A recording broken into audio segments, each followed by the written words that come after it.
Hi, this is the short version of my professional communications course. I only have 15 minutes on Screen-O-Matic, so I'm just going to run through this quickly so that you'll have some idea of what I did. I delivered this yesterday at the EDGE program in Metro Works here in Nova Scotia, and I started by welcoming the students, and I did an icebreaker. Now, you can use any kind of an icebreaker. Which I actually used was the back-to-back communication, where I put the group into teams. One described an object, and the other person had to draw it without seeing it. And after they're finished, they compared what they had drawn with the original picture. It was fun. It was got everybody going, and it was a great way to start the presentation. So then I start, and I ask them, what do you know about professional communication? What do you think it is? What does it mean to you when somebody says professional communication? And so they give their impressions, their opinions. Then I go on and offer them the term professional communication refers to the various forms of speaking, listening, writing, and responding carried out both in the workplace and beyond, whether in person or electronically. And that comes from Nordquist. And then I go on to talk about the different kinds of communication skills. I talk about clarity.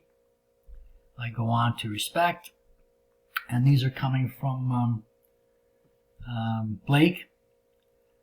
With each slide, I stop and I ask them what they think, what's their impression, have any things to offer. We go on to talk about listen more than you speak, which is very important. We go on to talk about confidence, communicate with confidence. I give them some examples. I paraphrase the speaking notes, which I've printed off here and which come from Blake. But it's important for the presenter to use his own words and to engage with the students on a more personal basis. Ask questions. This is very important. I encourage students whenever they're communicating to ask questions from their boss, from their co-workers, in a meeting, in a seminar, in a public forum. Ask questions so that you have enough information to do what is required of you. Body language. Now, it's well known that we communicate more with our body than with our words. And I always tell people, especially when I was an electrician, I would talk to an apprentice and I would say, walk with purpose. Everywhere you go, walk quickly, walk directly to what you have to do, get your work done quickly and efficiently, and walk back. Anybody sees you, they're going to know that what you do is important. You describe this, you communicate this with your body. Move with purpose. Empathy. We talk about empathy because we need to put ourselves into the position of the person we're speaking to. What is their problem? What is their concern? Are they having a bad day? What are they trying to communicate to us? By putting ourselves in their position, we can better understand what is being said to us and how it's being said and what the emotions are behind it. By understanding their frame of mind, their position, we can better communicate. And we can respond better by understanding how they feel. They need to work on their public speaking skills. Now, everyone is very nervous about public speaking. No one likes to do it. But if you practice it, you get more confidence. And the best way to be better at public speaking is do your homework. Know the subject you're talking about. Research it. Make good notes. Use index cards if you have to. And don't be afraid to pause between sentences or paragraphs to gather your thoughts and continue. By speaking publicly, you'll show a lot of confidence, you'll show a lot of knowledge and ability. And when you're speaking, don't be afraid to ask others for questions and comments and input. These are all parts of public speaking because remember, communication is always a two-way dialogue. Be positive in everything you do. Make sure that you avoid negativity. If it's a job interview, be positive. If you're relating to your boss, be positive. Customers and clients, show them positivity. Show that you are able to get the job done as it should be done or even above and beyond. Have a can-do attitude. Be positive about everything you do and try to have your attitude act as a mentor to others. Show others that you're positive and it rubs off on them. Learn. Always learn. Learn what you have to know about your job, about your company, about your clients. Research your products if you need more information. Knowledge is power, and the more you learn, the more you know, and the more you know, the more effectively you can communicate. So always be a lifelong learner. Now at this point we might take a coffee break. We may have been going on for an hour, depending on how much the others are talking and giving their input. So we would take a 15-minute break. We come back, and when everyone's ready, we can continue. When we continue, we will play a video, how to improve communication skills. Now, I won't play it here because I've only got 15 minutes on Screeno-matic, but I have the first screen of the video up, and I also have the link in case there's a problem and you can't get it to work. So I play this video, and then afterwards I ask them for their comments, their impressions, their questions. Get them talking to one another, get them talking to me. Keep the dialogue going in the group. We go on to consider your audience. Now, by considering your audience, know who you're speaking to. Are you speaking to your peers? Are you speaking to your boss? Are you speaking to your clients? Is it a public speaking forum? Is it a meeting? Small group, large group? Are they people you know well or they don't know well? Again, consider your audience. Learn. Do your homework. Know the subject that you're talking about. And if you're not the one who's doing most of the talking, make sure you think of some questions. Because the questions not only benefit you, but they benefit the others in the class, in the group, in the meeting. Make sure that the dialogue continues. It goes around and around, back and forth, until everyone gets all the information they need. So by considering your audience, you know what kind of information you need, what kind of information you can offer, and how it can be relayed to the others. Consider your audience. Improve your writing skills. Now this could be handwriting, it could be email writing. If you're weak in grammar, get a grammar book. There's a lot of courses at community college or online that can help you to improve your writing skills. Your writing skill reflects on you. It tells the audience about your intelligence, your education, and your commitment to good communication. So by improving your writing skills, you can show everyone that you are determined to be a strong and effective communicator, that you're professional, and that you want your information, your messages to be understood.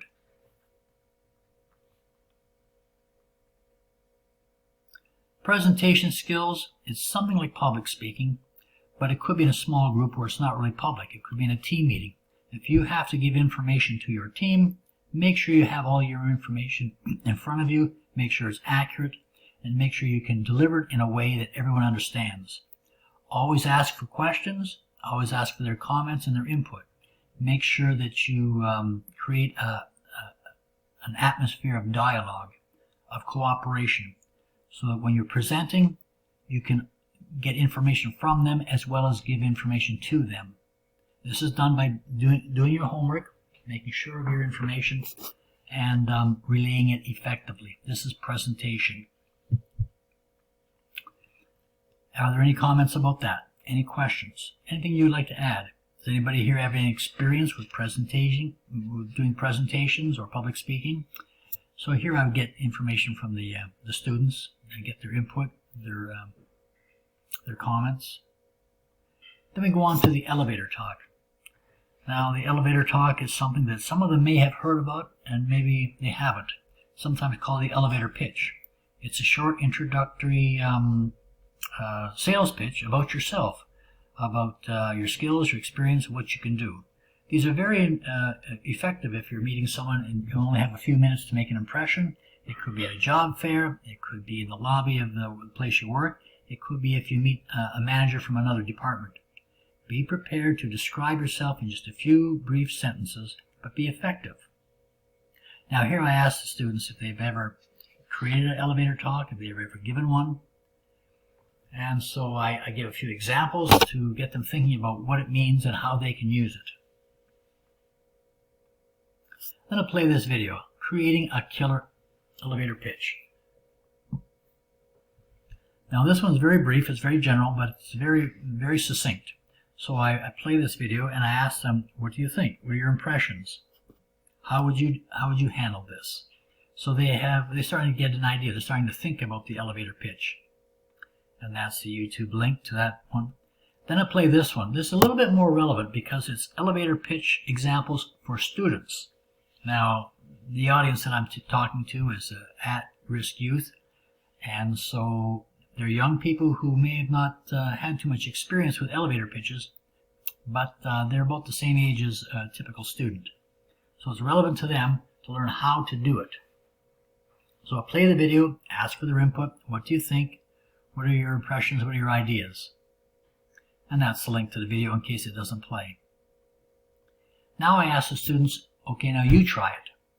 I ask them all to write a quick little elevator pitch, and then they speak it. They recite it or read it to the group. And I ask everybody, what do you think of this one? What do you think of that one? Which one's effective? Which one needs work? And then they try it again. And we go through a few cycles until they get a good elevator pitch that they can use if they're ever at a job fair.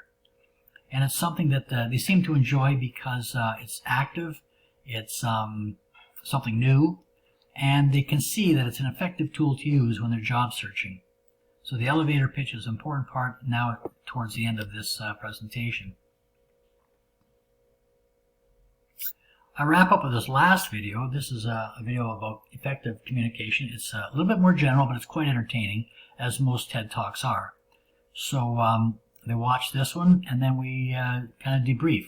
What do you think of this video? What do you think of this person's message? Did you like it? Is it effective? Anything you would change in this? So they have a chance now to discuss this, and then we talk in general terms. What did you think of the presentation so far? And that's the link to the video in case the video doesn't play. And these are the references. Blake, elevator pitches, Integrate, Nordquist, YouTube videos, Tawari, Trumpler, Velazquez, he was the last one. And then after I'm done with that, we go on to the exercises. So the first one I use is the one that we started with as the icebreaker. It's the back-to-back communication. Again, we split off into teams of two, dyads. They sit back-to-back. One person gets a diagram and has to describe it to the other person who has a blank sheet of paper but can't see the diagram. The second person has to draw the diagram according to the communication they're getting from their partner. When they're finished, they compare the original drawing with the one that the partner made, and it's a good laugh. So that's one, and that comes from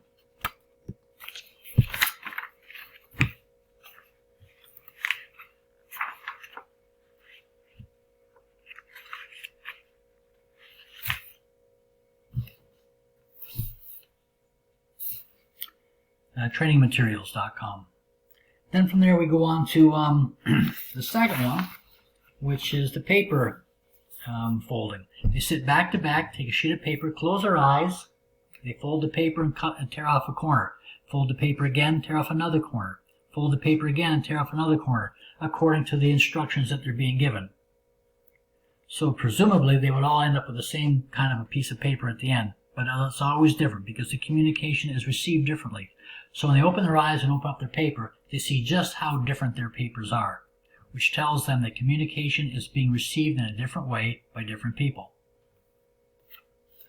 And then the last one that we do, the last exercise, is the word memorization. And this one, I read a list of words, all which relate to the bedroom.